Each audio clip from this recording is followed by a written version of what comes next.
Un rostro de plata te observa desde detrás del cristal de un museo, sereno, casi dormido. Los ojos están cerrados, la expresión es calmada, el rostro de un hombre en reposo. Pero el objeto es de hierro recubierto de plata y no fue hallado en una tumba. Fue encontrado boca abajo en un pantano alemán, rodeado por los huesos dispersos de 20.000 hombres. Esos hombres eran el corazón profesional de la máquina militar más grande que el mundo antiguo jamás había construido. Portaban armas estandarizadas forjadas en talleres imperiales. Habían conquistado Britania, Egipto, la Galia y Judea. Nunca que se recordara habían perdido una guerra, y en 4 días de septiembre del año 9 de la Era Común fueron destruidos tan completamente que el emperador que los envió nunca recuperó la cordura tras el impacto. Pero aquí es donde esta historia se convierte en algo más que un simple desastre militar. El hombre que los destruyó se había criado en Roma. Hablaba latín. Poseía la ciudadanía romana. Había comandado fuerzas auxiliares romanas en guerras romanas. Se sentó a la mesa del gobernador romano la noche anterior a la marcha que mataría a 20.000 hombres, y el gobernador lo llamaba amigo de confianza. ¿Qué hace falta para estar tan seguro de tu propio poder que no puedes ver la destrucción que camina hacia ti? Publio Quintilio Varo no era un tonto. Fue advertido 2 veces por su nombre. Por un hombre que suplicó ser arrestado junto al traidor solo para dar credibilidad a la advertencia. Y aún así, Varo desestimó el aviso, porque lo que se describía era algo que toda su vida le había enseñado que era sencillamente imposible. Descubrirás que el terreno de la matanza, un corredor de solo 220 metros de ancho entre una colina y un pantano, había sido diseñado y preparado durante todo un verano, mientras el hombre que lo construyó asistía a banquetes romanos y sonreía ante los chistes romanos. Aprenderás que el propio suegro de Arminio se ofreció a ser arrestado junto a los conspiradores, y Varo descartó la oferta como un rencor personal. Y comprenderás por qué los números 17, 18 y 19, las legiones destruidas, fueron retirados permanentemente del orden de batalla militar romano, y por qué algunos de los hombres que sobrevivieron a aquel bosque seguían siendo esclavos en territorio germánico 40 años después, encontrados por un ejército romano que apenas podía creer lo que oía. Para entender cómo un gobernador romano, inteligente y experimentado, pudo ser tan completamente engañado, necesitamos regresar a la Roma en la cima de su certeza, y al momento en que esa certeza se convirtió en el arma más peligrosa en manos de un enemigo. Hacia el año 7 de la Era Común, el Imperio Romano tenía razones para una confianza que iba mucho más allá de la arrogancia. Durante 3 décadas, las legiones de Augusto César habían empujado la frontera noreste del imperio, progresivamente hacia el este, campaña tras campaña, hasta que los soldados romanos se detuvieron a orillas del río Elba, unos 500 kilómetros más allá del Rin, y clavaron sus estandartes en tierra que ningún ejército romano había tocado jamás.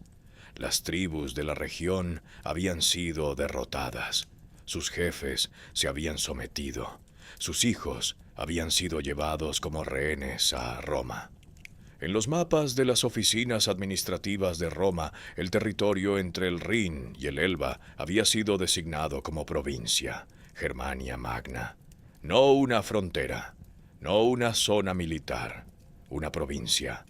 El tipo de territorio romano organizado, que paga impuestos y acata la ley en el que se habían convertido la Galia, Hispania y Siria. Esto importaba porque la lógica estratégica detrás de ello era sólida. La frontera del Rin al Elba sería más corta y más defendible que la línea del Rin sola.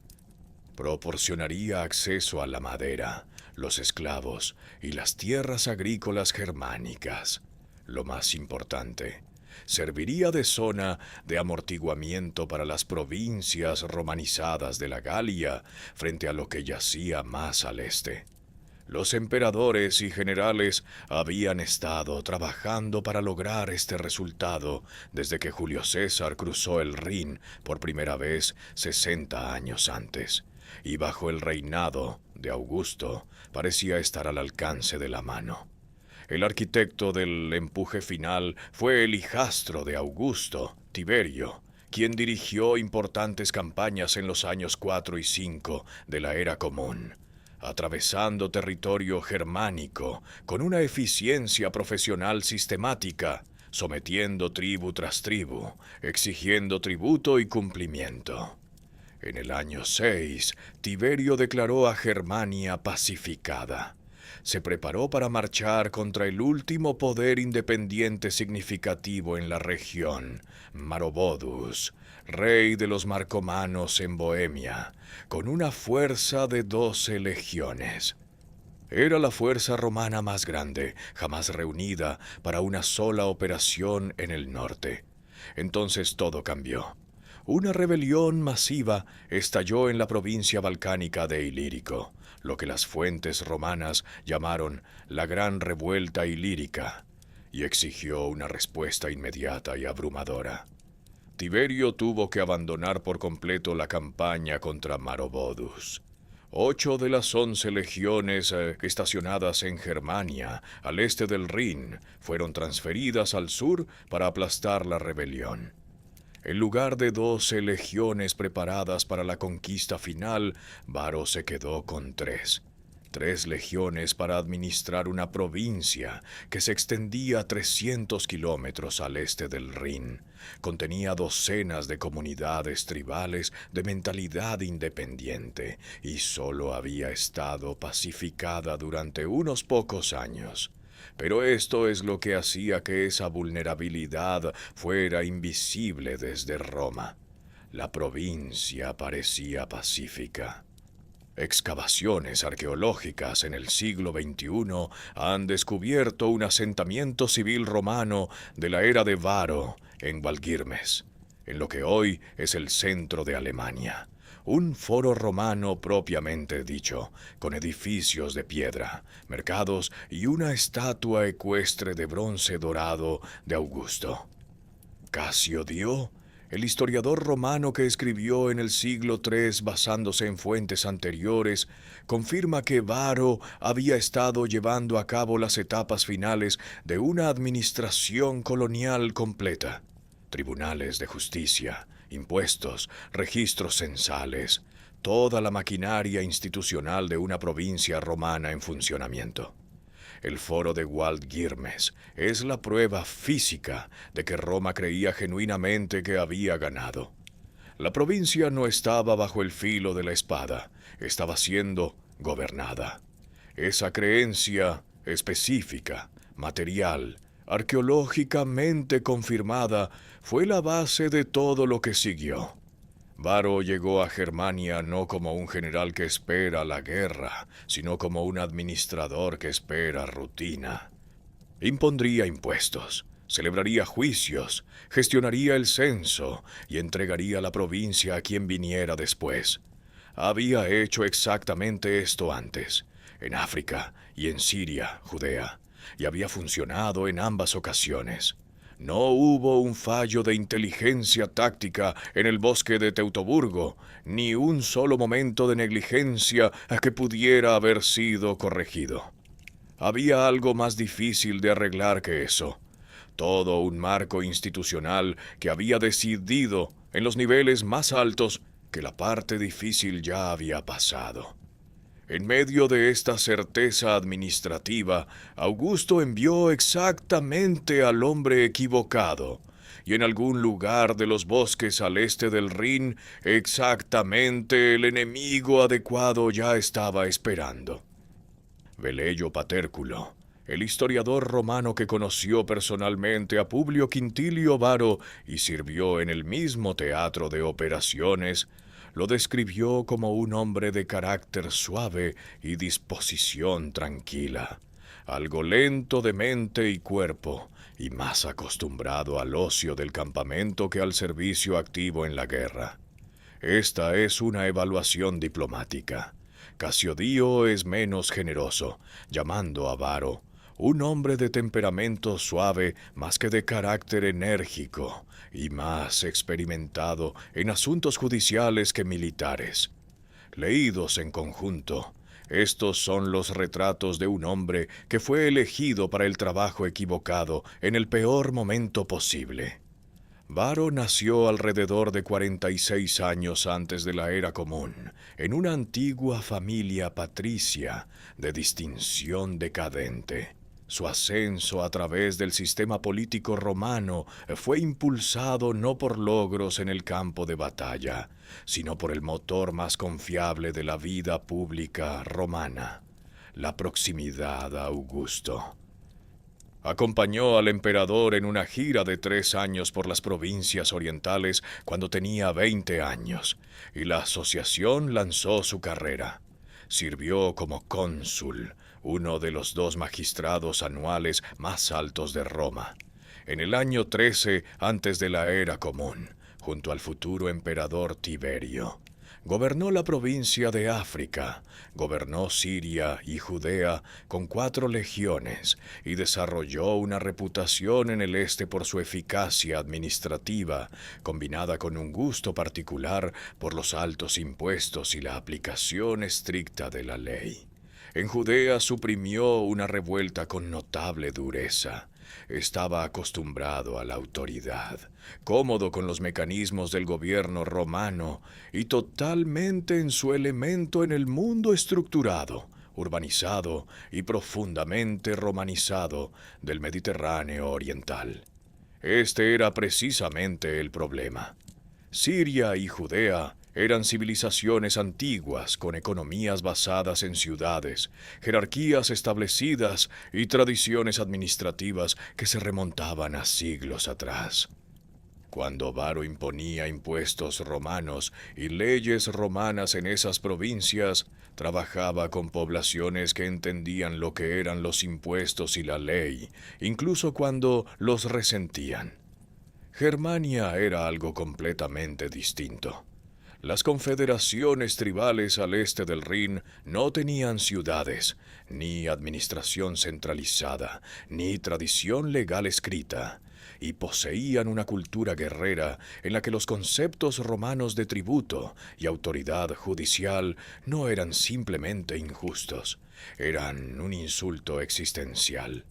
Lo que había funcionado en Siria no funcionaría en un bosque de abedules. Velleio Patérculo, escribiendo con la franqueza de alguien que había presenciado esto personalmente, señaló que Varo entró en la provincia de Germania e imaginó que los habitantes eran un pueblo que solo eran hombres en extremidades y voz, y que, como no podían ser sometidos por la espada, podrían ser civilizados por la ley. Los administraba como si ya fueran un pueblo conquistado que esperaba la mejora romana, en lugar de guerreros independientes que acechaban el momento de atacar. Aplicó impuestos a comunidades que nunca habían pagado impuestos. Sometió las disputas tribales a los tribunales romanos en lugar de a la costumbre germánica. Exigió las muestras de deferencia que Roma esperaba de sus súbditos, de personas que no habían aceptado ser súbditos. Varo no ignoraba lo que estaba haciendo. Estaba haciendo exactamente lo que se le había enviado a hacer. Augusto lo había enviado a completar la transición provincial y Varo la estaba completando. El problema era que la transición había sido declarada completa unos 4 años antes de tiempo, basándose en campañas militares que habían derrotado ejércitos tribales, sin desmantelar las culturas tribales. Las legiones de Tiberio habían ganado batallas, no habían ganado la provincia. Y el hombre enviado para administrar la diferencia era un gobernador abogado que nunca, en toda su carrera, se había enfrentado a nada parecido a lo que estaba por venir. La paradoja vivía en cada decisión administrativa que Varo tomó en el verano del año 9. Los impuestos que recaudaba financiaban los caminos que hacían que la provincia pareciera más romana. Los tribunales que presidía demostraban el alcance de la ley romana. El censo que realizaba cartografiaba la población y sus recursos. Cada uno de estos actos era un acto de gobierno. Cada uno era también, simultáneamente, un cartel de reclutamiento para el hombre al otro lado de la hoguera, que había pasado años aprendiendo a usar la propia certeza de Roma contra ella misma. Imagina a Arminio en la mesa de Varo en el verano del año 9. Tiene aproximadamente 25 años. Habla latín sin acento. Viste el atuendo de un caballero romano, ecuestre, un rango que se ha ganado en el servicio militar imperial. Conoce los chistes, entiende las referencias, sostiene la copa de vino correctamente. Varo confía en él. ¿Por qué no lo haría? Arminio ha sido romano desde la infancia. Nació alrededor del 17 o 18 antes de la era común, el hijo mayor de Segimer, jefe de la tribu de los queruscos, en territorio correspondiente al centro de la actual Alemania, cerca de Hannover. Cuando los romanos derrotaron a los queruscos bajo el mando de Druso en el año 8, antes de la era común, se aplicó la resolución diplomática estándar.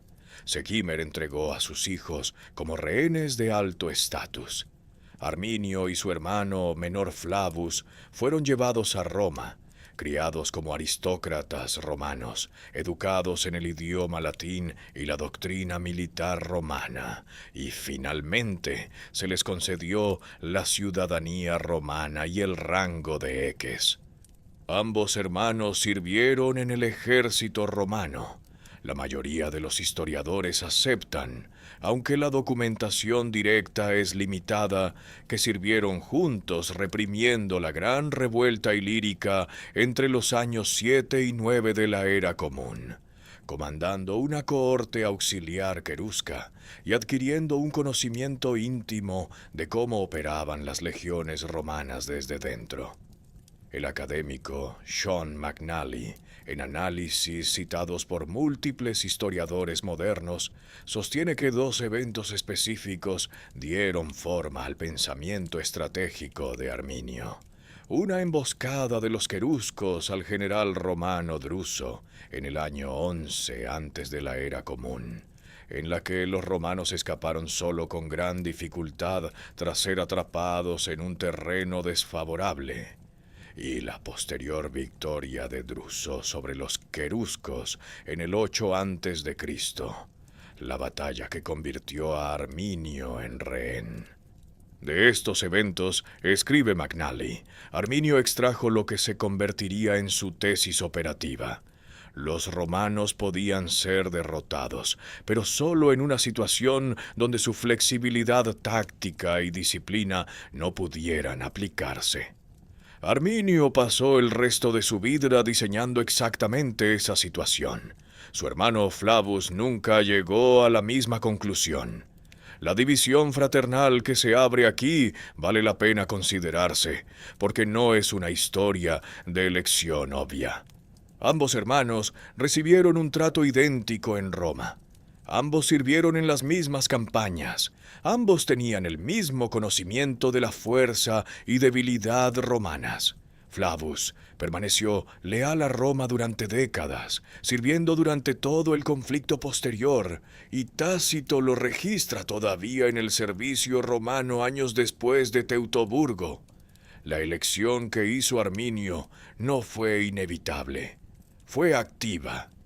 Lo que sea que lo impulsó de regreso a su identidad querusca, la visión de sus compatriotas grabados con impuestos y sometidos, el peso acumulado del desplazamiento infantil, la ambición por el reinado que eventualmente buscaría.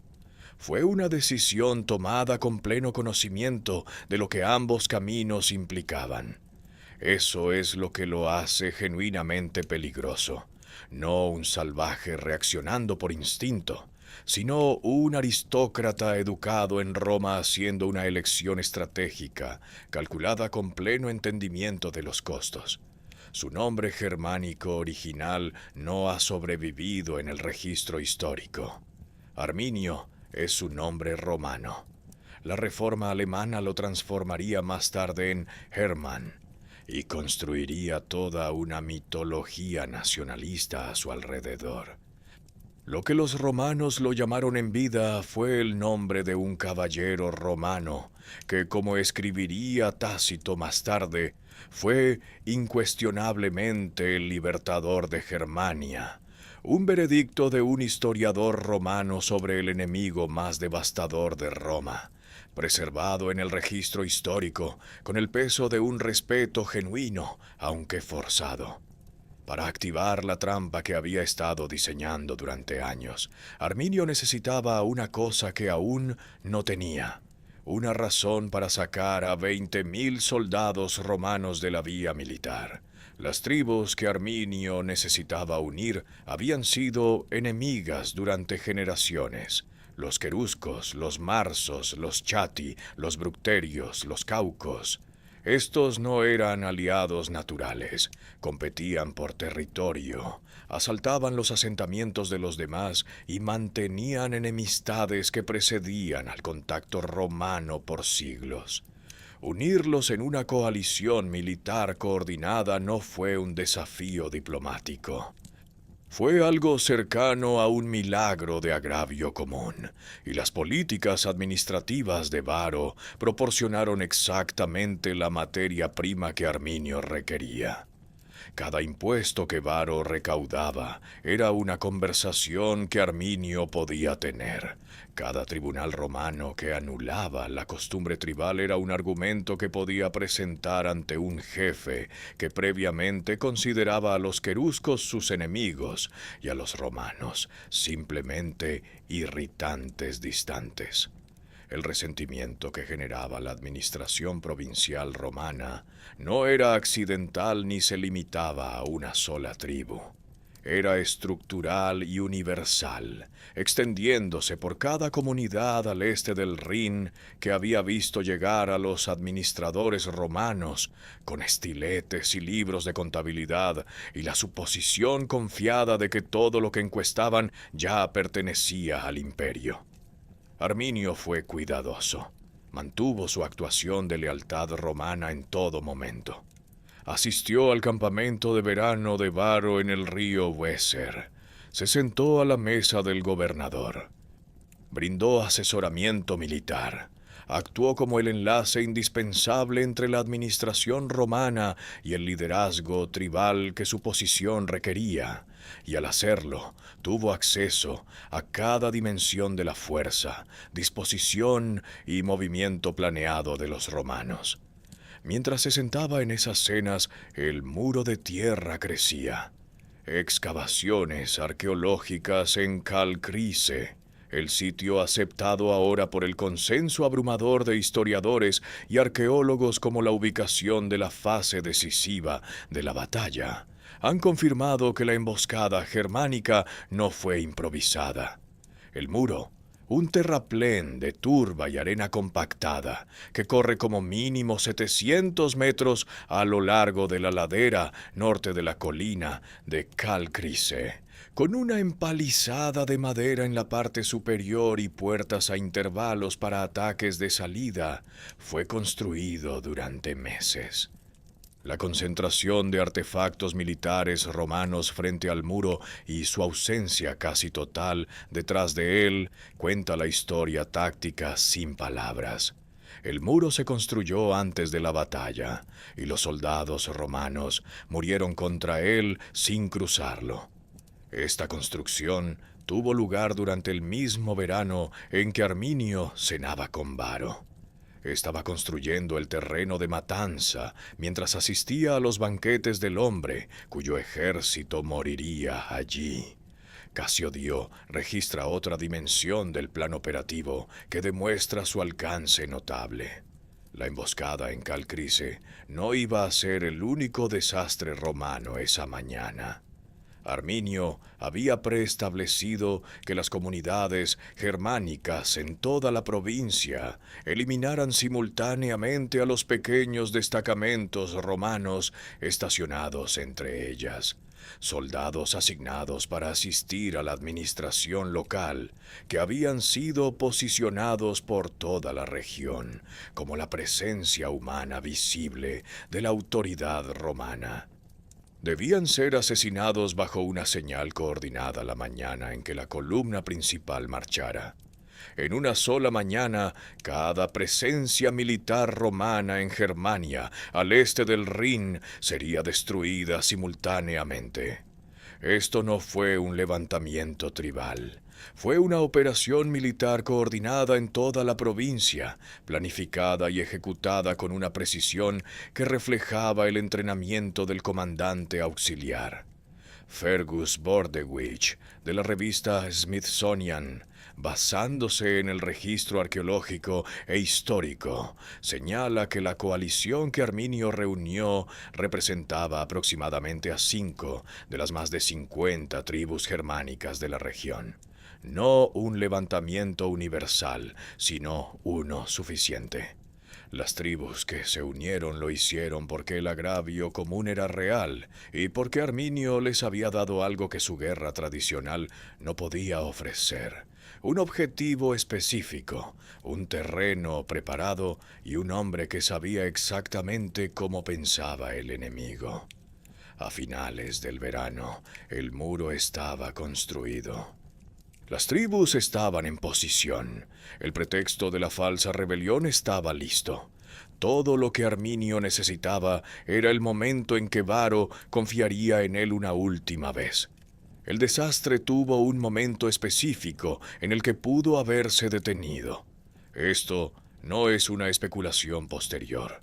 Es uno de los fallos por poco margen más documentados en la historia militar antigua, confirmado por múltiples fuentes primarias de escritores que tuvieron acceso a sobrevivientes y participantes.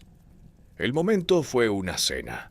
El hombre que intentó detenerlo fue Segestes, un noble querusco y el propio suegro de Arminio.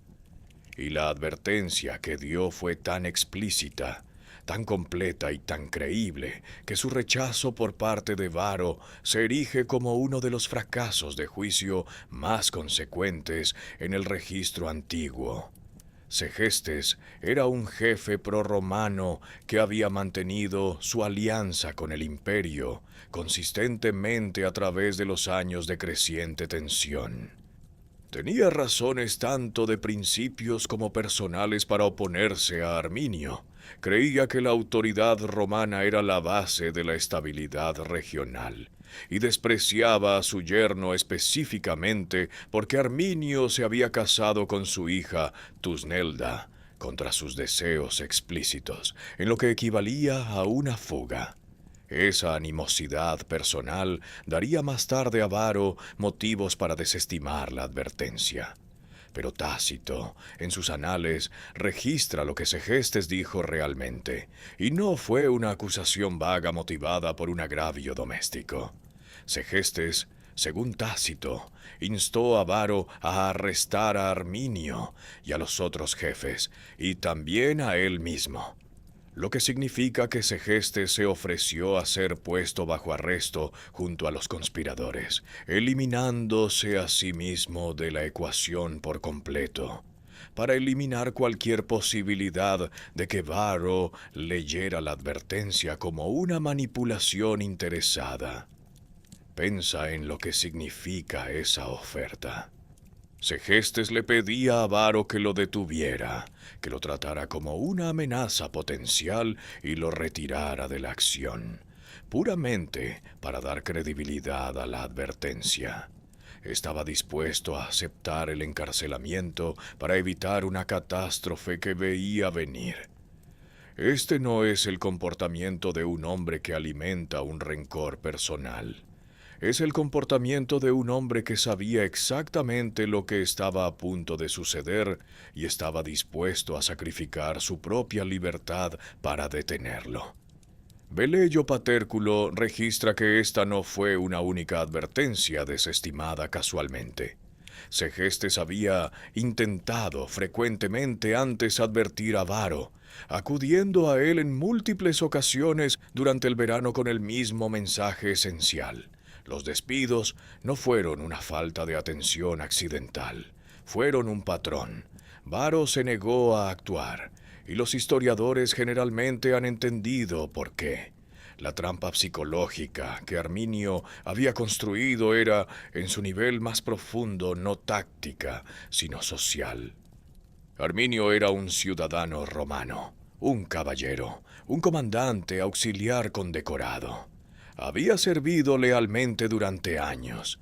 Tenía la confianza del gobernador, el respeto del Estado Mayor militar y los marcadores culturales que la sociedad aristocrática romana utilizaba para identificar a hombres dignos de confianza.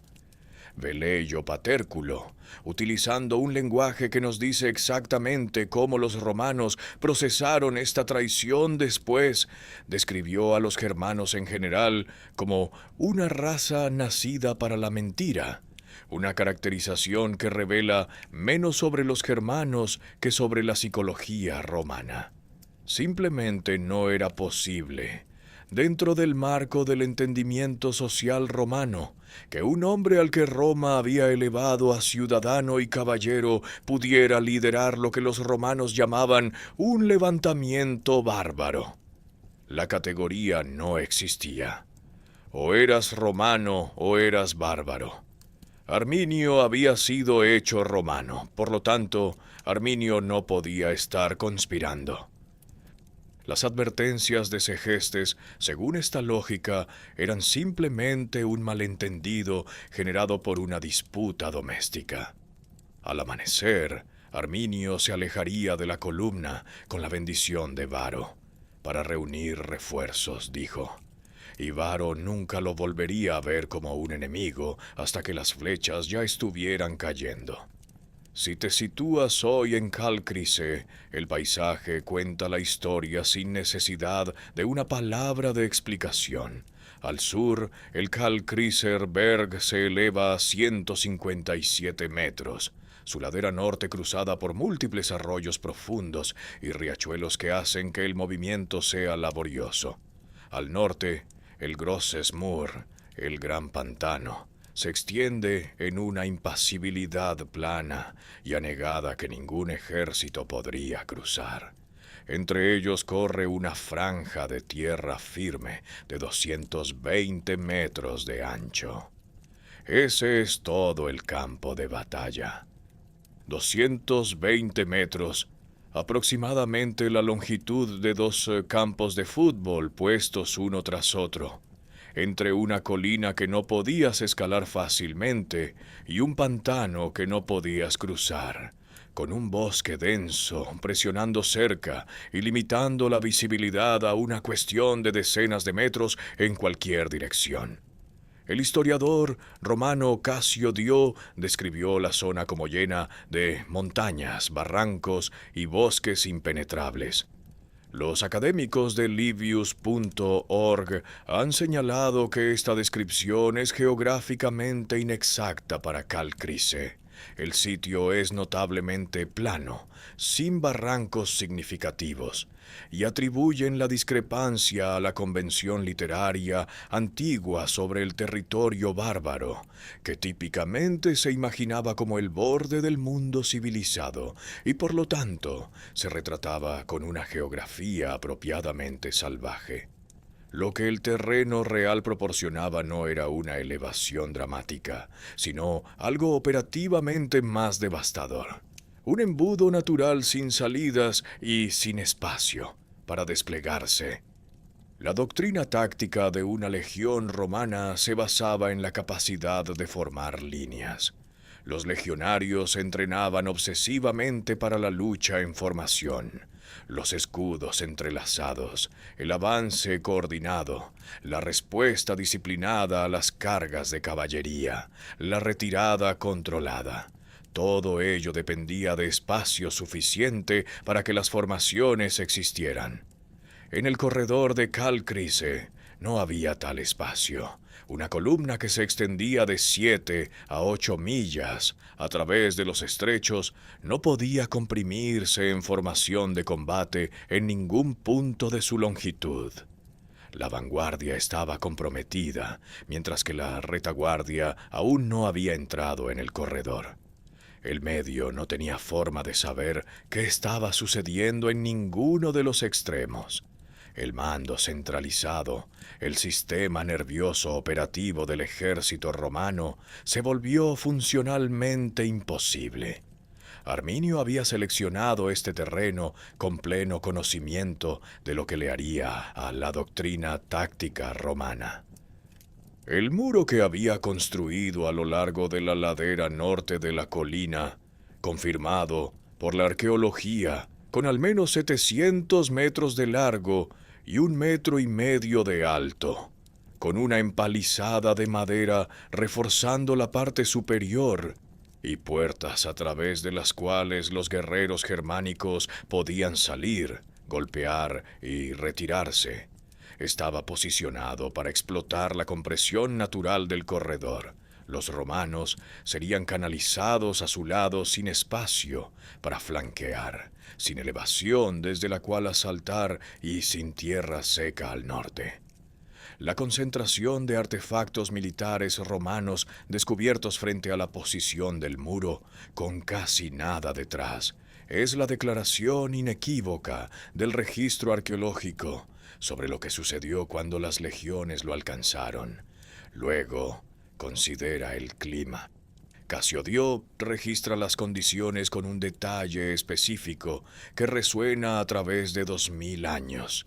Un aguacero intenso y un viento violento los asaltaron, impidiéndoles avanzar e incluso mantenerse firmes con seguridad, y además privándoles del uso de sus armas, pues no podían manejar sus arcos ni sus jabalinas con éxito, ni, para el caso, sus escudos, que estaban completamente empapados. El scutum romano, el gran escudo rectangular curvo que era la principal herramienta defensiva del legionario, estaba hecho de madera laminada cubierta de lino y cuero. Empapado se volvía significativamente más pesado que su peso de combate. El equipo pesado estandarizado que había servido a las legiones desde Britania hasta Egipto se estaba convirtiendo en una carga más que en una protección, bajo una lluvia que los guerreros germánicos ligeramente armados y moviéndose libremente por un terreno familiar apenas notaban. La columna se adentró. El muro esperaba. Y en algún lugar por encima de ellos, en la ladera norte del Kalkriser Berg, decenas de 1000 guerreros germánicos se apretaban silenciosamente contra sus escudos y esperaban la señal que Arminio había estado planeando dar durante años. La marcha comenzó en lo que Cassiodeo registra como un clima establecido de finales de verano que se volvería catastrófico antes de terminar. El ejército romano partió de su campamento de verano en el río Weser en formación de marcha estándar, no en orden de batalla. Este detalle importa profundamente. La formación de marcha estándar para un ejército romano de este tamaño significaba que la columna se extendía entre 7 y 8 millas desde la vanguardia hasta la retaguardia, con el tren de equipaje, los seguidores civiles, los comerciantes y los sirvientes del campamento intercalados por todas partes. Los soldados llevaban equipo de marcha, no configuración de combate. Sus escuta estaban en posición de transporte, sus pila colgados.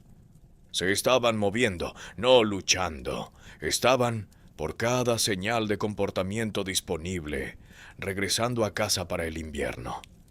Al inicio de la marcha, Arminio se acercó a Varo con una petición. Él y sus conspiradores necesitaban alejarse brevemente de la columna. Explicó, para completar la leva de guerreros queruscos, aliados que escoltarían a las legiones de regreso al Rin. Varo concedió la petición sin dudarlo. Era el tipo de coordinación administrativa que un comandante auxiliar de confianza manejaba constantemente. Arminio cabalgó hacia el norte, alejándose de la columna, hacia sus guerreros que esperaban. El análisis del historiador McNally señala la consecuencia operativa. La pérdida de Arminio redujo el tamaño del ejército romano en una cuarta parte y limitó profundamente sus capacidades de exploración.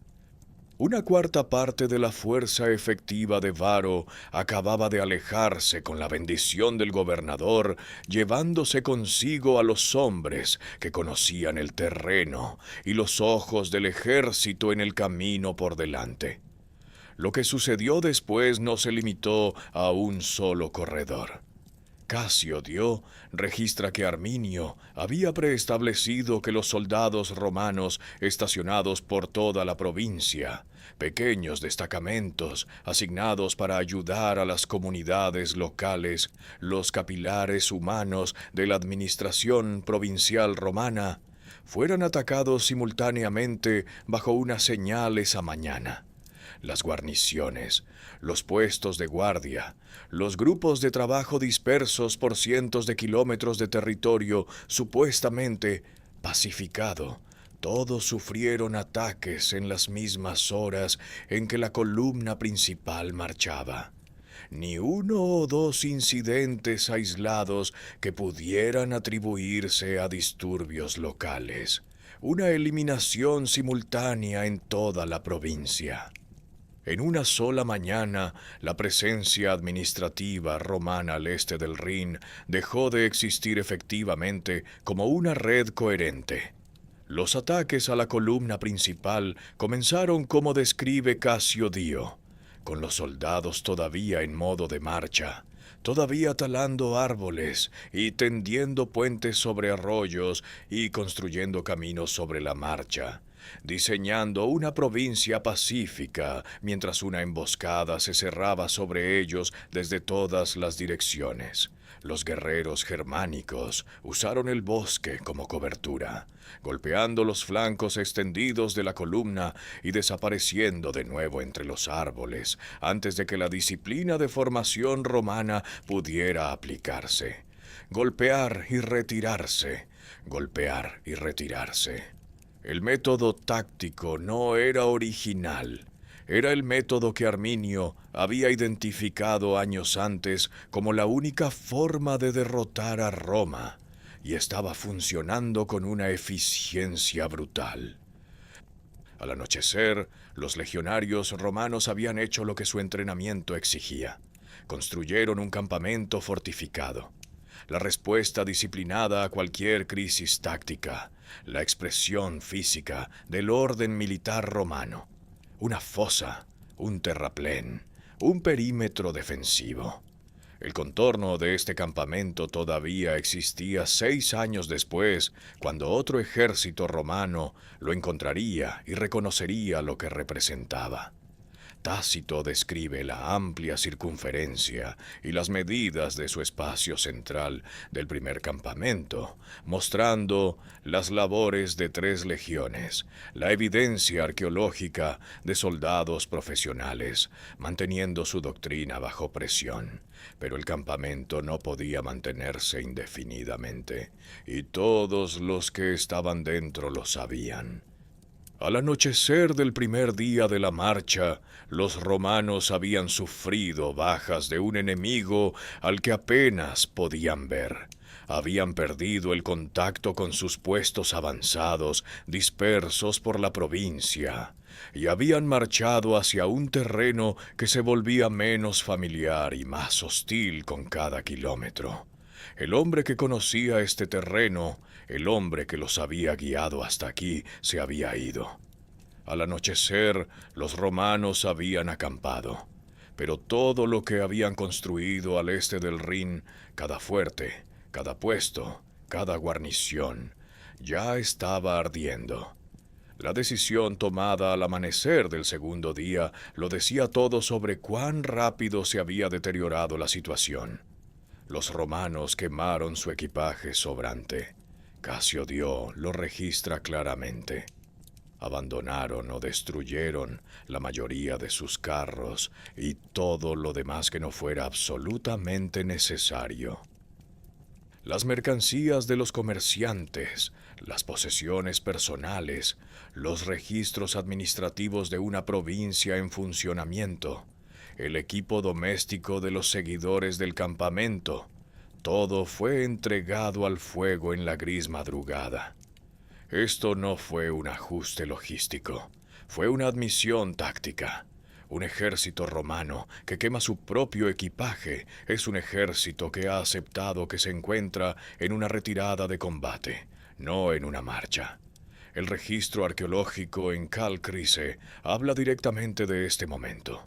Entre los más de 6.000 objetos militares romanos recuperados del sitio, el director del museo, Stefan Burmeister, ha señalado la notable mezcla de tipos de artefactos. Armadura legionaria de élite hallada junto a equipo de cocina doméstico. Instrumentos quirúrgicos junto a armas, monedas de oro junto a las herramientas cotidianas de la vida del campamento. Joyas, horquillas y un broche de disco que indica la presencia de mujeres. La mezcla revuelta, sé como la han descrito los arqueólogos, es la huella dactilar física del momento en que el tren de equipaje y la línea de combate perdieron su separación, cuando civiles y soldados ya no estaban en posiciones distintas, sino entremezclados en una columna que había dejado de tener retaguardia. El clima había empeorado. La lluvia que había comenzado como una molestia operativa se estaba convirtiendo en un factor táctico, anegando el suelo, los escudos, las cuerdas de los arcos, el equipo cuidadosamente mantenido de un ejército que había sido diseñado para luchar en condiciones mediterráneas. El bosque presionaba de cerca, limitando la visibilidad y evitando el despliegue de las formaciones que requería la doctrina táctica romana. Cada ventaja que portaban las legiones, sus armas estandarizadas, su disciplina de formación, su capacidad de ingeniería, requería espacio y estabilidad para funcionar. El terreno estaba consumiendo ambas cosas. Luego vino el desarrollo que Cassiodeo registra con particular peso. Muchos de los que al principio habían vacilado se unieron ahora al ejército de Arminio. La confederación tribal estaba creciendo. Los guerreros que se habían contenido durante el primer día, observando desde la linde del bosque, evaluando, esperando a ver si los romanos estaban genuinamente atrapados o simplemente incomodados, ya habían visto suficiente. La fuerza militar más poderosa del mundo conocido estaba sangrando y retirándose en un bosque, incapaz de desplegarse eficazmente, sin relevo a la vista y sin terreno abierto por delante. El cálculo que había hecho que la neutralidad pareciera prudente el día anterior se había invertido por completo.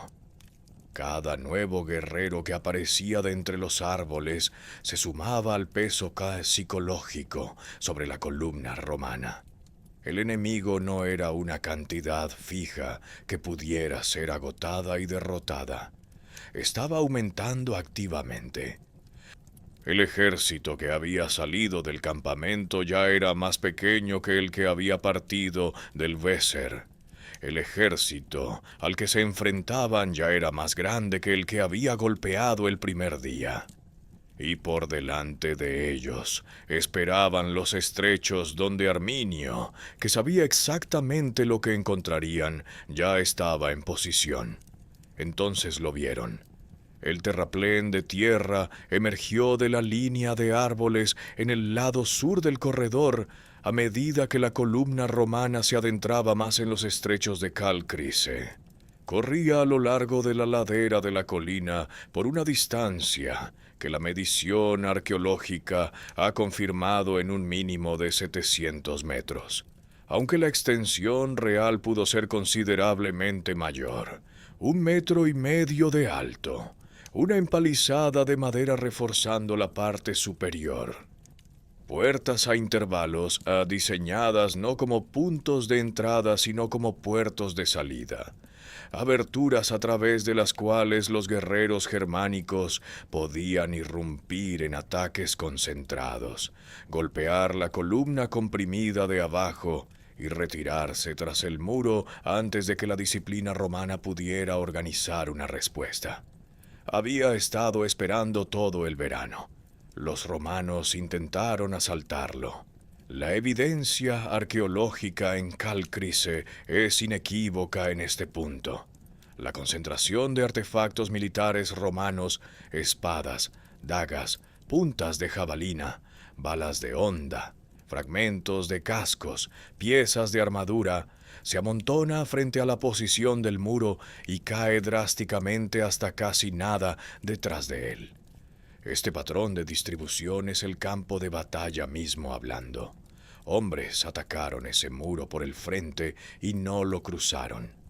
Los restos de su esfuerzo todavía están allí, medidos y mapeados por la excavación moderna, un registro forense de 2000 años de antigüedad de un fracaso táctico. El relato de Casio proporciona la explicación física. No podían manejar sus arcos ni sus jabalinas con éxito, ni, para el caso, sus escudos, que estaban completamente empapados. Sus oponentes, por otro lado, estando en su mayoría ligeramente equipados y siendo capaces de acercarse y retirarse libremente, sufrieron menos por la tormenta.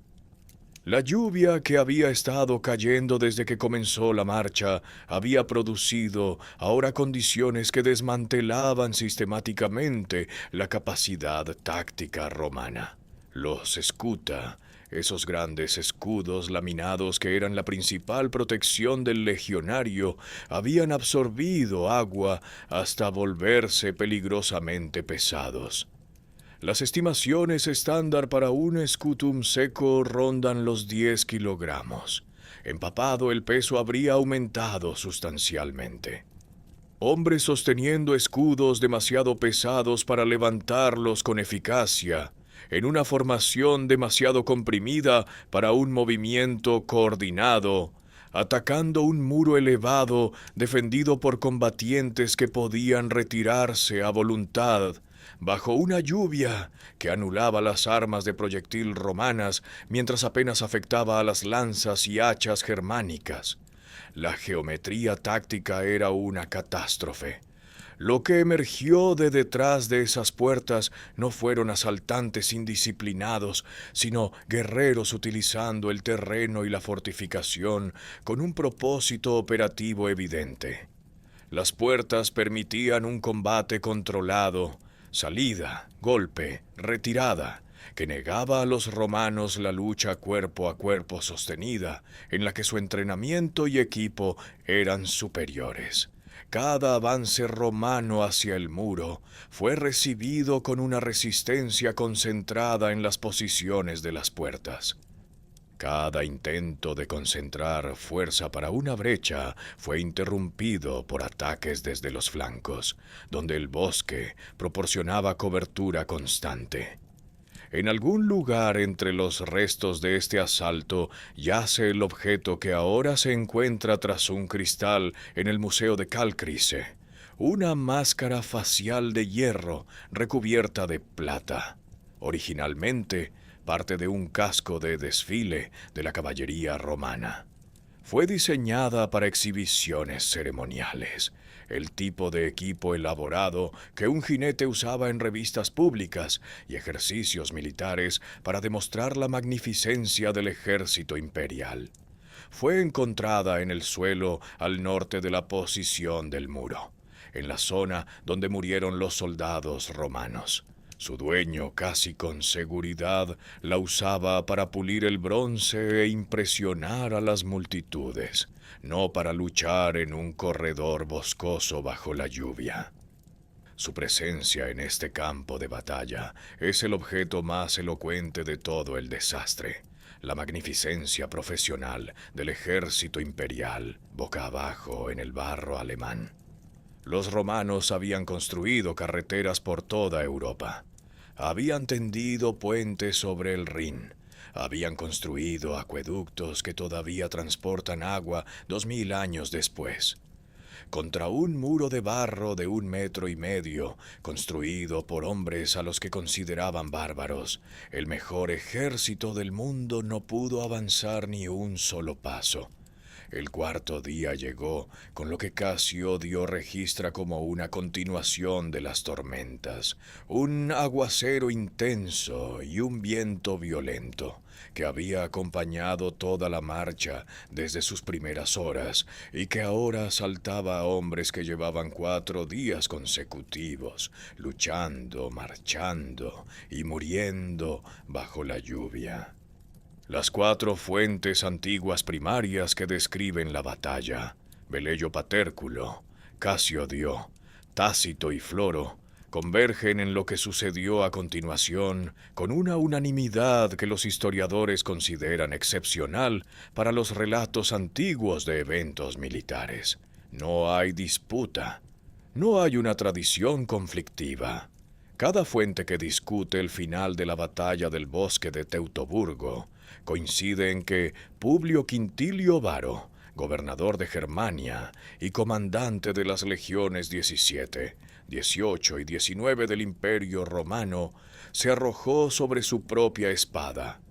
Tenía aproximadamente 55 años.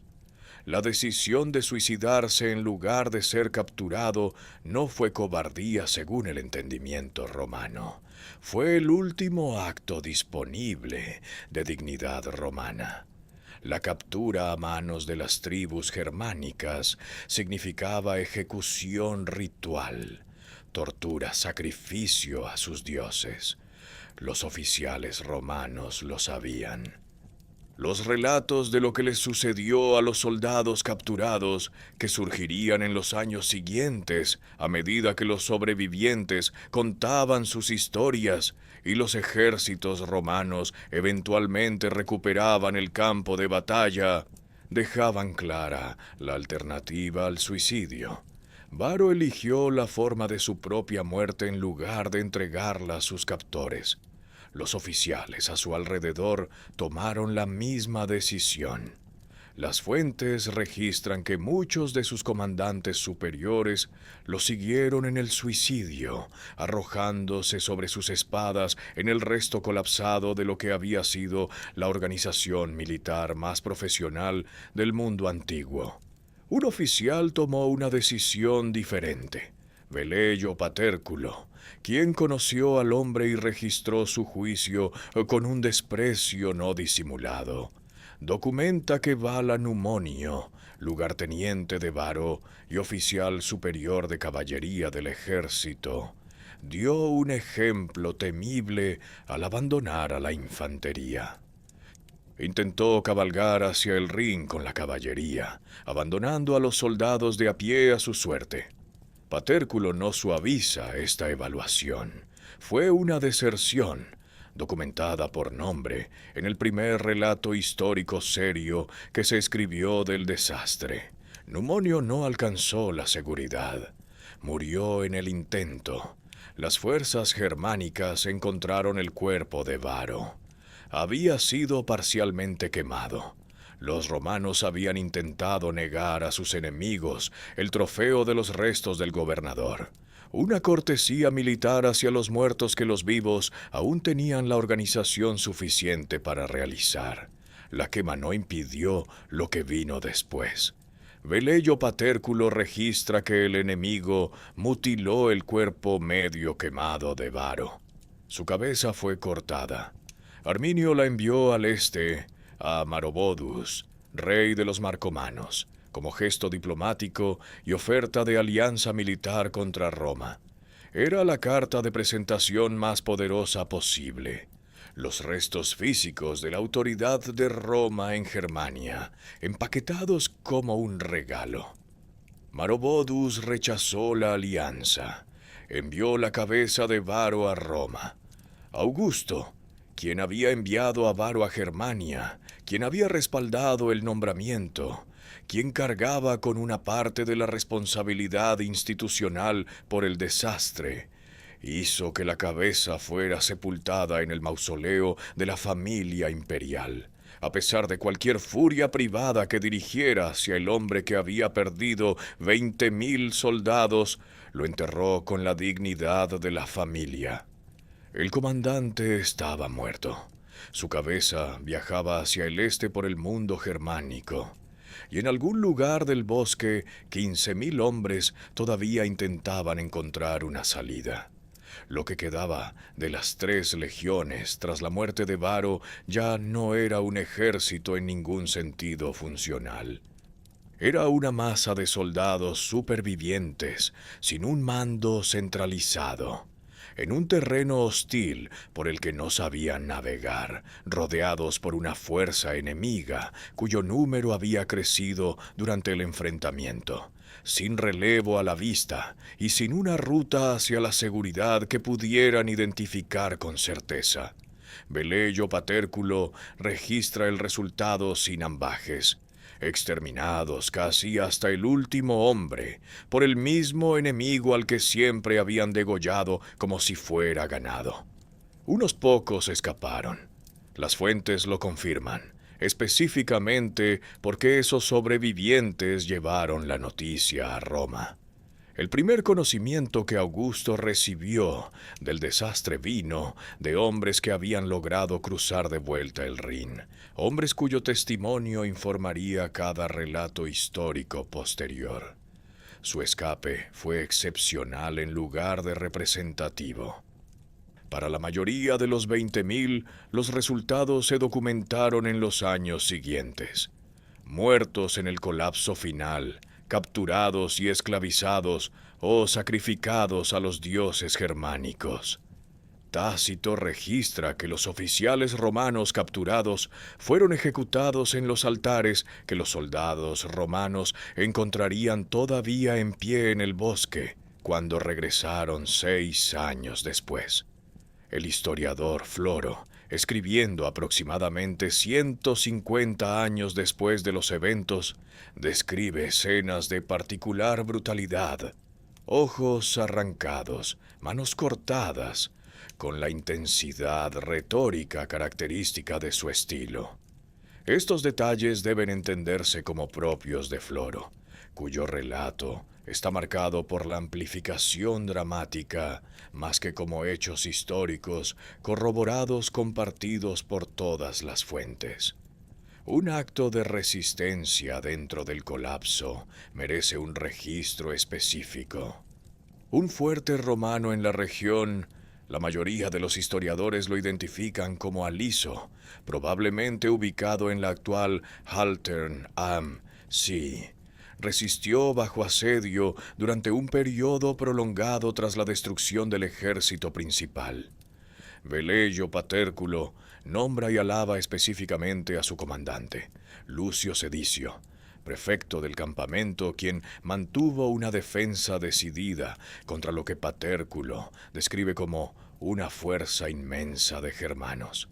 Cuando el asedio se volvió insostenible, Sedicio organizó una salida, guiando a la guarnición a través de las fuerzas germánicas circundantes hacia el Rin. Patérculo se toma el tiempo de registrar este acto de mando por su nombre, un reconocimiento implícito de que dentro de la catástrofe, la disciplina y el liderazgo individuales de los romanos produjeron al menos un éxito documentado. El sobrino de Varo, Lucio Nonio Asprenas, al mando de 2 legiones que habían permanecido al oeste del Rin, mantuvo la línea del Rin y evitó que Arminio extendiera el desastre hacia la Galia. La acción decisiva de Asprenas al defender el Rin fue crucial. Sin ella, la revuelta podría haberse extendido hacia el occidente romano asentado. El detalle más inquietante de las consecuencias inmediatas no pertenece a los días posteriores a la batalla, sino a las décadas siguientes. Tácito registra que alrededor del año 50 de la era común, aproximadamente 40 años después del desastre, una fuerza romana bajo el mando de Publio Pomponio II derrotó a una partida de asalto de los Chatti en Germania Superior y liberó a prisioneros romanos que se encontraban entre sus cautivos. Algunos de estos hombres habían estado retenidos en territorio germánico desde que el ejército de Varo fue destruido. 40 años. Habían sido prisioneros desde el año 9. Cuando los soldados romanos los encontraron, el imperio que los había enviado al bosque estaba en su cuarto emperador. La batalla terminó en 4 días. Sus consecuencias tardarían 4 décadas en desplegarse por completo, y para algunos de sus sobrevivientes nunca terminó en absoluto. La noticia llegó a Roma por etapas, cada confirmación peor que la anterior, llevada por el puñado de sobrevivientes que habían logrado cruzar de vuelta el Rin. Lo que esos hombres informaron no fue la derrota parcial de una fuerza romana en un enfrentamiento fronterizo, el tipo de revés militar que los imperios absorben y abordan. Lo que informaron fue la aniquilación completa de 3 legiones enteras, la 17, la 18 y la 19, junto con sus unidades auxiliares, su caballería, sus seguidores de campamento y su general al mando, aproximadamente 20,000 personas, desaparecidas. Esas 3 legiones representaban aproximadamente el 10% de toda la fuerza militar de primera línea de Roma. Cassiodeo y otras fuentes dejan claro que Augusto comprendió de inmediato las dimensiones estratégicas de la pérdida. Envió patrullas a las calles de Roma para prevenir disturbios urbanos en caso de una invasión gala o germánica que temía pudiera seguir. Reclutó libertos, personas anteriormente esclavizadas, para el ejército para reemplazar la mano de obra perdida. Esta fue una medida tan extrema que los romanos la asociaban específicamente con los momentos más oscuros de la Segunda Guerra Púnica, cuando Aníbal se había adentrado tanto en Italia que la República se había visto obligada a armar a los esclavos.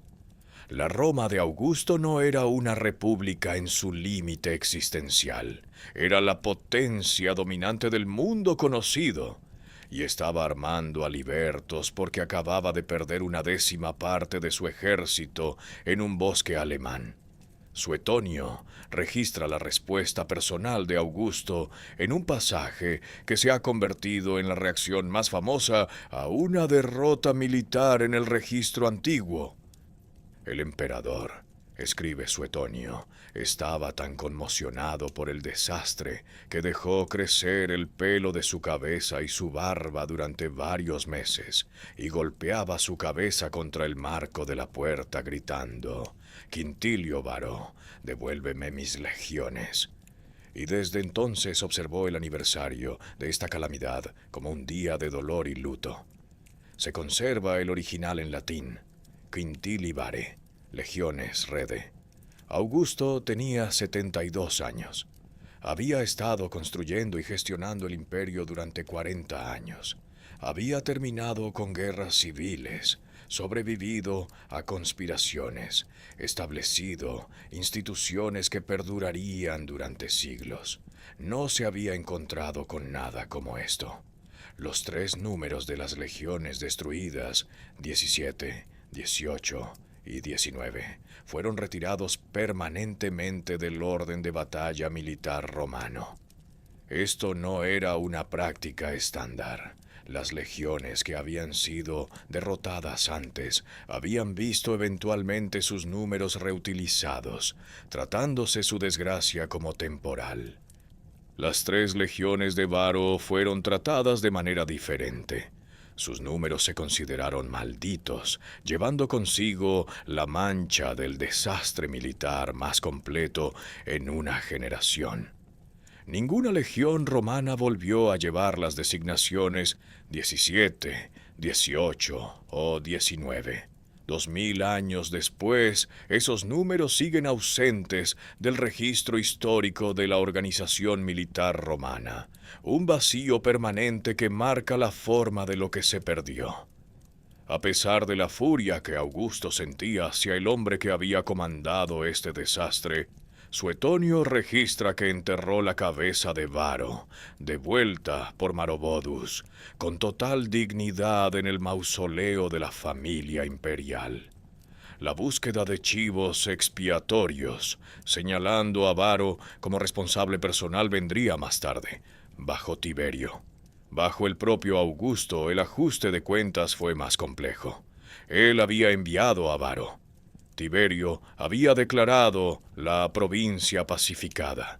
El fracaso institucional fue compartido, incluso si el nombre asociado a él fuera singular.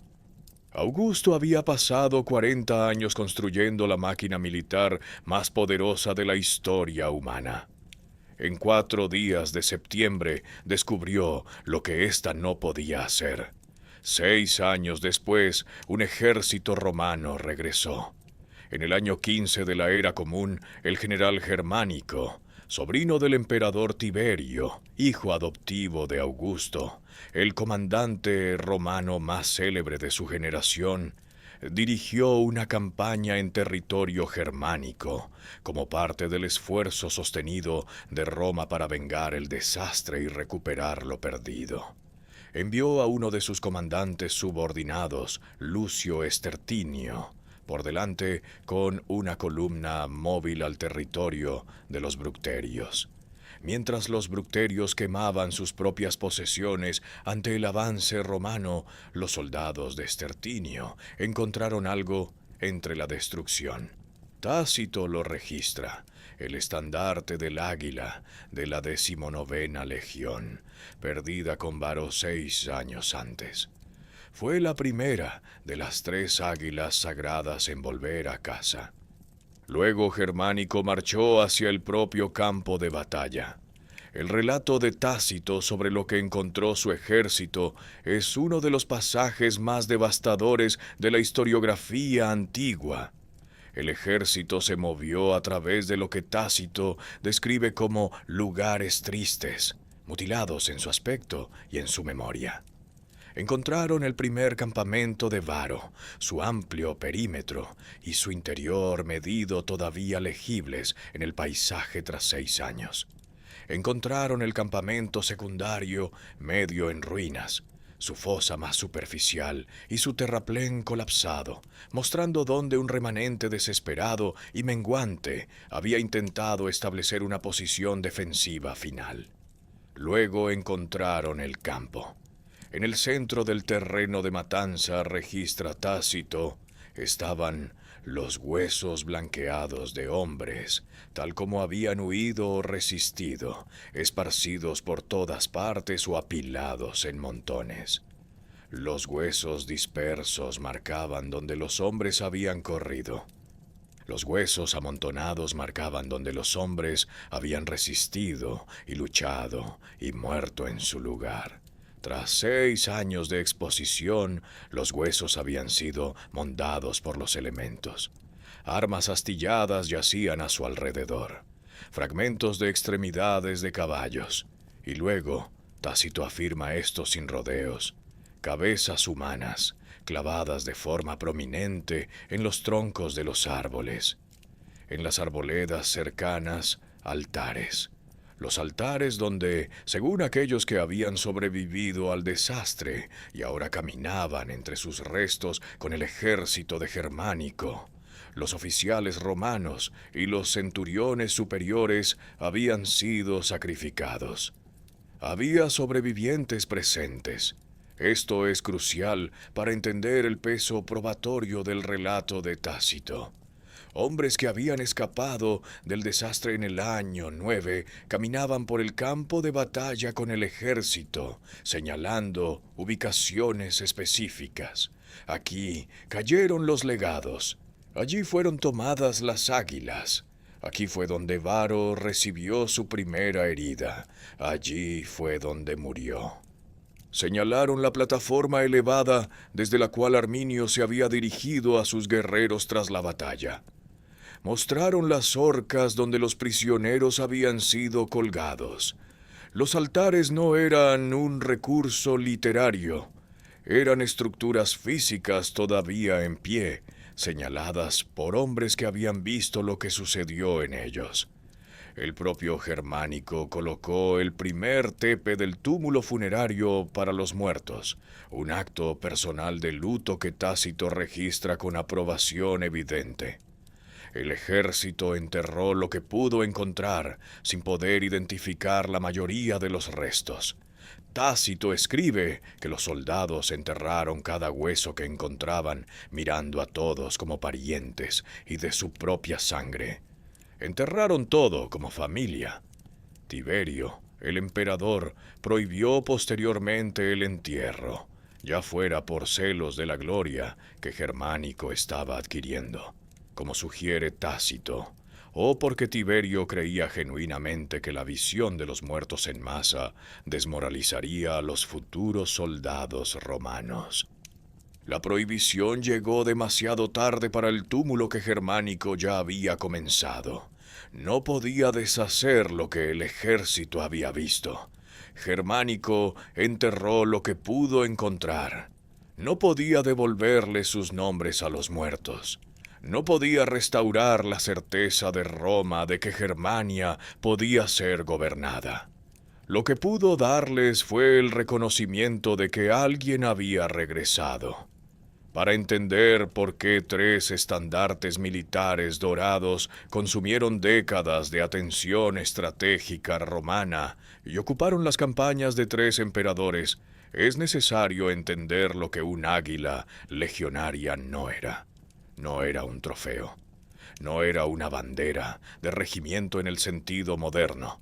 La aquila, el águila de oro o de plata dorada montada sobre un asta, se entendía en la cultura religiosa y militar romana como la encarnación física del alma de la legión, su protección divina, su identidad como entidad de combate coherente. Cada legión era responsable de su águila con la totalidad de su existencia. Una legión que perdía su águila había perdido algo metafísico, además de material. 3 águilas habían caído en manos germánicas en septiembre del año 9. 3 piezas del honor romano estaban como trofeos sagrados en territorios tribales germánicos. La recuperación del águila de la 19 Legión se produjo en el año 15, en circunstancias casi cinematográficas. Lucio Estertinio la encontró mientras los bructerios quemaban sus propias posesiones ante el avance romano. fue recuperada de la misma tribu que había estado presente en su captura. La segunda águila, perteneciente a la 17 o a la 18 Legión, fue recuperada el año siguiente, en el año 16, de manos de los marsos durante las campañas de Germánico. Estas recuperaciones fueron celebradas en Roma, y a Germánico se le concedió un triunfo en el año 17, en parte como reconocimiento por ellas. 2 águilas en casa.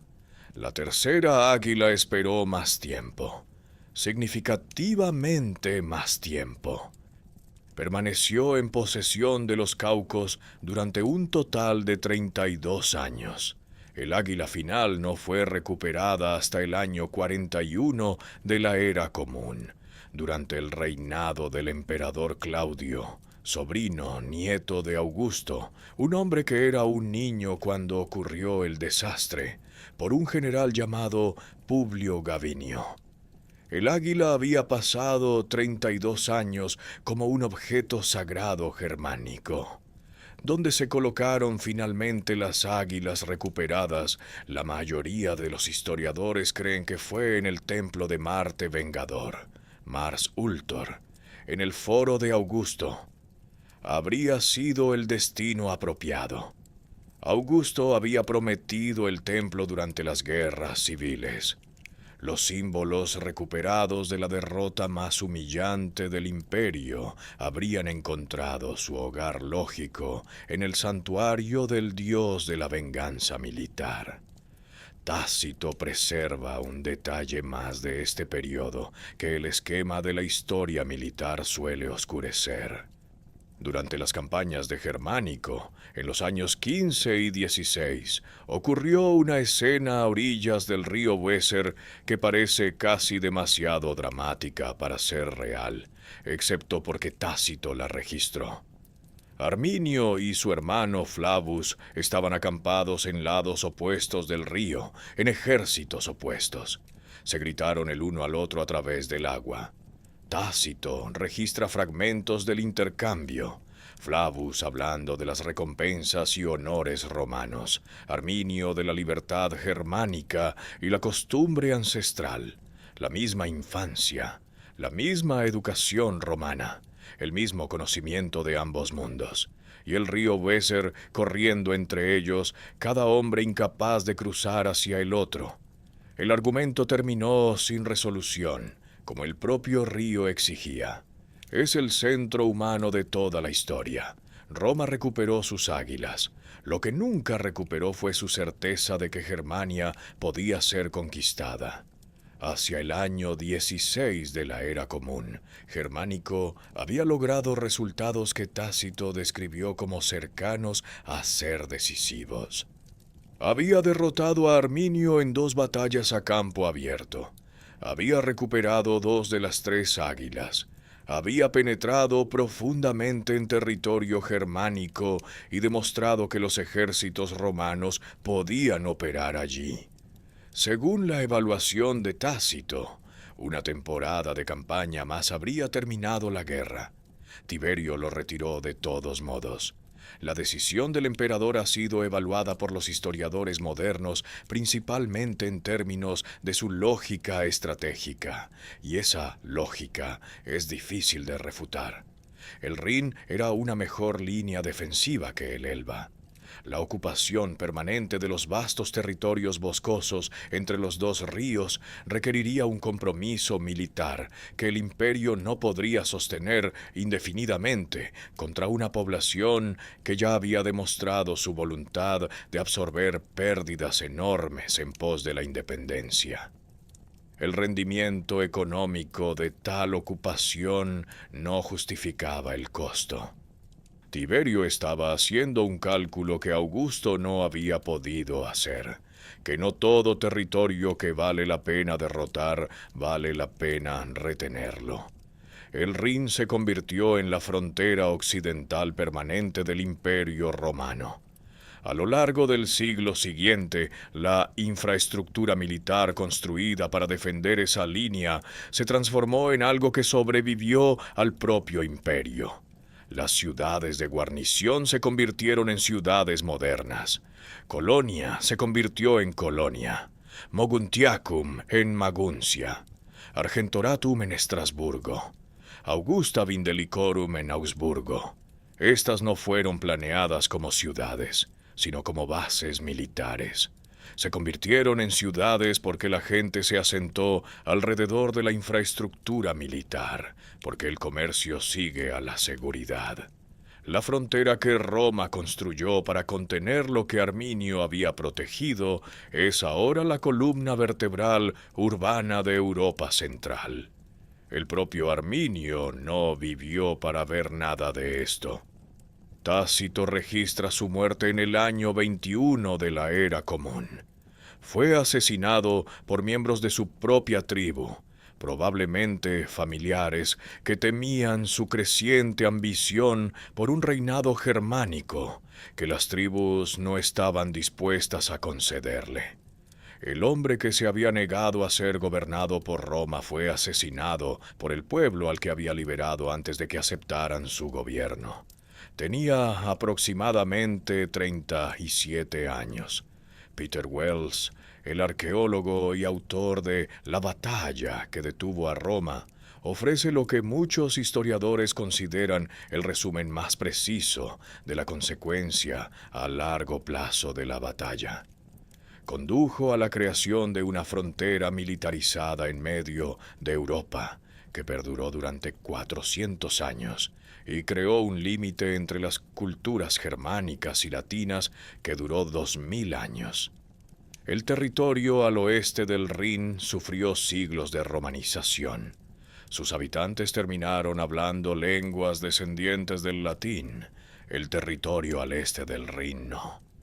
La división lingüística y cultural que atraviesa la Europa moderna entre las lenguas derivadas del latín de Francia, España, Portugal, Italia y Rumanía por un lado, y las lenguas germánicas de Alemania, Países Bajos, Escandinavia y eventualmente Inglaterra por el otro, tiene sus orígenes en esta línea, en este río, en 4 días de septiembre.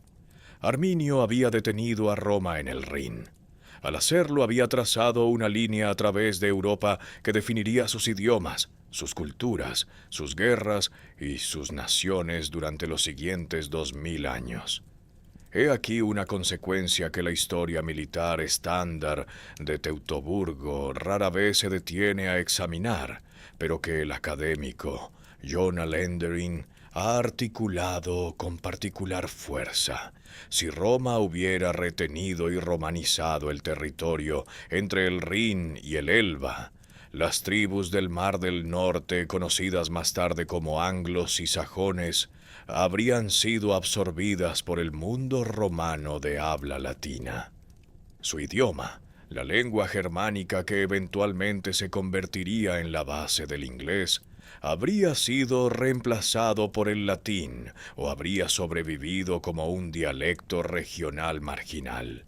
El idioma que estás escuchando actualmente no existiría. O, para ser precisos, Lendering escribe que las tribus del Mar del Norte, que más tarde se conocieron como sajones, habrían hablado latín. El idioma inglés nunca habría existido y el alemán habría sido marginal. Este se presenta como un argumento académico, no como una certeza. Pero el mecanismo subyacente es claro. El contraste con la Galia lo hace concreto.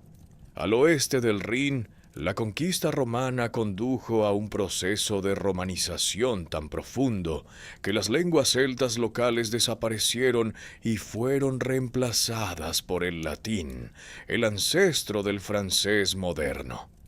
El mismo proceso aplicado al este del Rin habría tenido el mismo efecto en las lenguas germánicas. No se aplicó porque Arminio lo detuvo. La división lingüística que Wells describe es la forma más personal de entender la escala civilizatoria de las consecuencias de Teutoburgo. Cada oración hablada o escrita en inglés, alemán holandés o cualquier otra lengua germánica. Representa una tradición lingüística que sobrevivió porque un noble querusco de 25 años estudió la doctrina militar romana, identificó el terreno donde fallaría, construyó un muro en un bosque durante un verano y guió a 20.000 soldados a su muerte en 4 días de lluvia de septiembre. El registro arqueológico continúa amplificando la historia.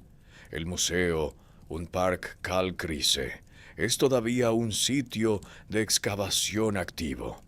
Se han recuperado más de 25.000 artefactos y los nuevos descubrimientos continúan. En el año 2016 se hallaron 8 áureos de oro agrupados junto con un tesoro de más de 200 denarios de plata. Estas monedas fueron escondidas casi con seguridad por alguien que esperaba regresar por ellas. La persona que las escondió no regresó. Las monedas permanecieron en el suelo durante 2007 años. En 2024, un nuevo estudio geoarqueológico planteó preguntas sobre la datación precisa de algunos elementos estructurales, lo que demuestra que el conocimiento histórico no es una historia estática, sino una acumulación progresiva de evidencia. Lo que los analistas militares han encontrado al estudiar Teutoburgo es un modelo que se repite a través de 2000 años. El uso del terreno, el engaño y las tácticas asimétricas por parte de una fuerza más pequeña contra un oponente tecnológicamente superior.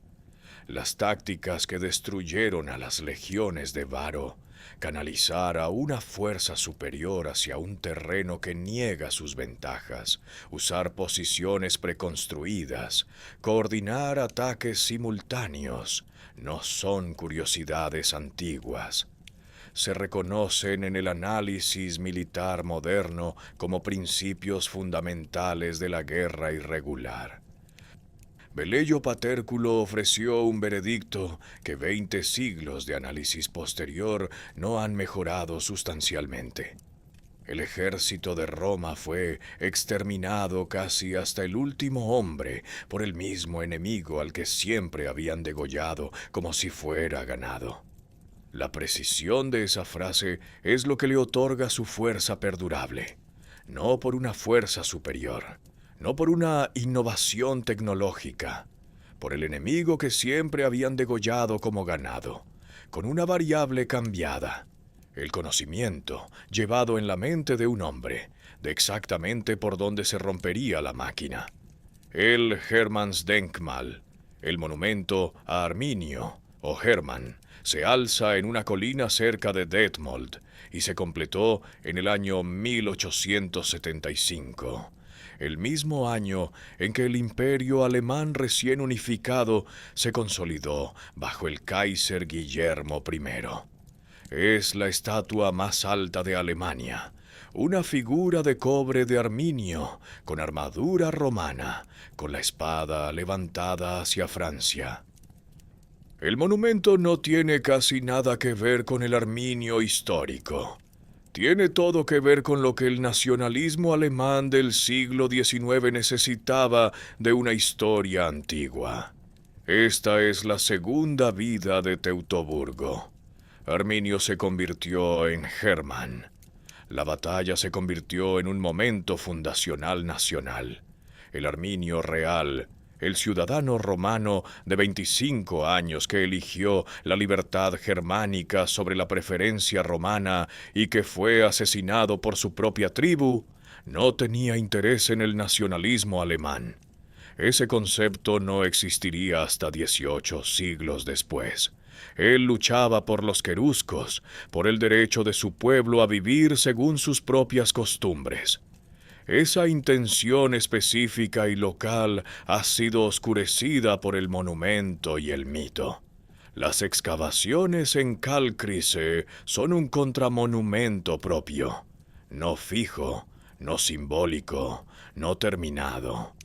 El sitio sigue arrojando pruebas que complican y enriquecen la historia. El estudio geoarqueológico de 2024 es el ejemplo más reciente de académicos revisando sus propias interpretaciones. Esto es lo que realmente parece el conocimiento histórico, no una historia cerrada, sino una acumulación de pruebas. Lo que el bosque sabe es algo más simple que cualquiera de los mitos. 20.000 personas caminaron hacia un corredor al que habían sido guiadas por alguien en quien confiaban.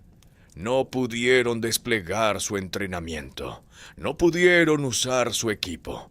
Murieron porque el terreno en el que estaban había sido elegido para ellos por un hombre que entendía el mecanismo de su destrucción mejor que ellos mismos. Ese es el registro histórico. Todo lo que creció a partir de ahí, el límite lingüístico, la frontera permanente, el emperador golpeándose la cabeza contra la pared por el dolor, nació de 4 días en un bosque alemán, cuando el propio suelo se convirtió en el arma decisiva. En el Museo de Karl Kriese hoy, tras un cristal, la máscara facial de plata no mira a nada. Su dueño murió aquí. Lo que murió por él, la certeza del imperio de que no podía ser derrotado, también murió aquí. Los números no han cambiado en 2000 años.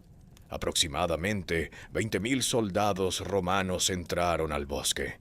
Aproximadamente un puñado salió. Las legiones 17, 18 y 19 dejaron de existir como unidades de combate en 4 días. Sus números nunca se volvieron a usar. 1 siglo y medio después de la batalla, los niños romanos todavía eran educados con la historia como advertencia. Las consecuencias estratégicas dieron forma al continente. La frontera del Rin dibujó el límite entre el occidente de habla latina y el norte y este de habla germánica. Las ciudades de la frontera del Rin, construidas como instalaciones militares, son ciudades donde la gente vive ahora. Colonia, Maguncia, Estrasburgo, Augsburgo. Vidas urbanas construidas sobre el cimiento de una decisión tomada en septiembre del año 9. Arminio tenía 37 años cuando su propio pueblo lo mató. Había liberado a Germania de Roma a los 25. Murió antes de poder convertir esa libertad en un reino. El monumento completado 18 siglos después le habría resultado incomprensible. Lo que sobrevive, más allá del monumento y el mito, es lo que el suelo de Karl Kriese guarda. Los instrumentos quirúrgicos que pertenecieron a un médico que intentaba mantener a la gente con vida cuando comenzó la matanza. Las ollas de cocina de los seguidores del campamento. Las horquillas de mujeres cuyos nombres nunca se registraron. Las monedas de oro que alguien escondió bajo tierra y nunca volvió a buscar. El rostro de un hombre que pulió su máscara de desfile y no pudo imaginar que todavía sería observada 2000 años después de su muerte. La historia no pertenece solo a los comandantes y a los emperadores que se rompen contra las paredes por el dolor. Pertenece también al médico con el estuche quirúrgico, a la mujer con la horquilla y al soldado que escondió las monedas de oro y creyó, en el último momento en que creer todavía era posible, que volvería a por ellas. Todos ellos están en Karl Kriese. El suelo todavía los guarda y las excavaciones continúan.